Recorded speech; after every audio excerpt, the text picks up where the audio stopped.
Impact of population growth on natural resources. Like now we can research or know that the population is increasing and increasing. Now we might have a question in our head that if this population keeps on growing and growing, what will happen to our earth? We are cutting trees to live in. We are using the water and polluting the water back.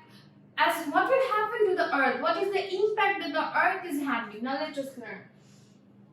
The growth in human population needs more food, shelter, land, energy, and other resources. We need food, we need shelter, we need land to build our houses, and we need energy.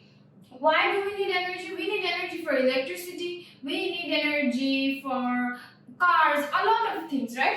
There are other resources that we also need. For example, we need other resources to make our clothes, right? So we population needs all of things from the nature, right? Now what will happen to the nature if we keep on just taking and taking from them and not also giving back? Okay, to get the more natural resources, people have destroyed and changed the natural environment. Like for our goodness and for our betterment, we just kept on taking and taking from the nature. Now what will happen to the nature? How will they fill the empty space that they have?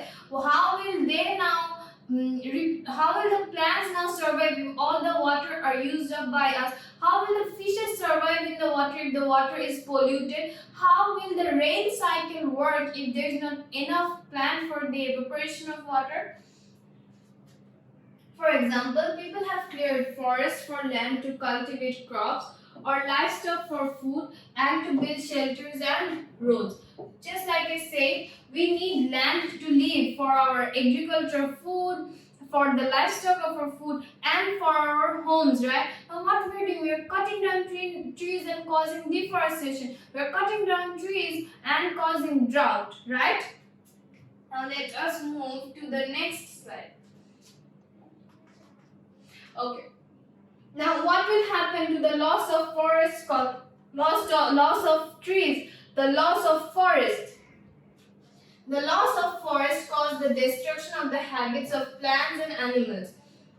By cutting down these trees, destroying them will cause the destruction of the habits of plants and animals. Like the animals and plants that lived in the forest, where will those animals go? That animals will definitely have to come in our area and eat us to survive, because they used to survive on plants. Now we have to kill their food. Now how will they survive? Either they will just simply die or they will come and attack us. Many animals has gone into extinct for this cutting down of trees. For example, our tiger is going in extinct, our Royal Bengal tiger, because we have polluted the Sundarban, we have cut down the trees of Sundarban. Now where will the tiger get its food? How will it survive during rain? If we are cutting down trees, if we are cutting its shelter down, it also can cause soil erosion and landslide. How do they cause soil erosion and landslide? Like when there are a lot of trees in a forest, the roots of those trees hold those soil very tightly. As a result, there is no soil erosion and there is no landslide. Like they can hold the soil very tightly with their roots. But if that land is without any trees, the soil will get very loose. Now we can simply have soil erosion during rain, and there are more frequent landslides in the hilly areas, right?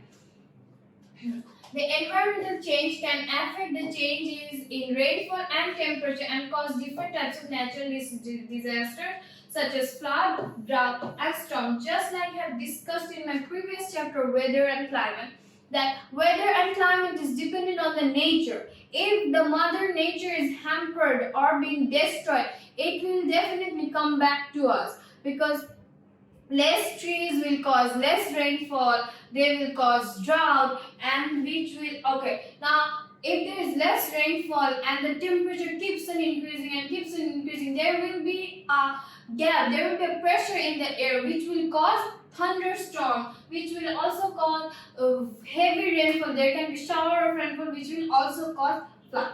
Now we are done with this chapter. This chapter we can say that it's a summary of all the chapters that we have learned, like living things, agriculture, the land and weather. Okay, now we'll move to the next exercise and we'll get completed with this chapter.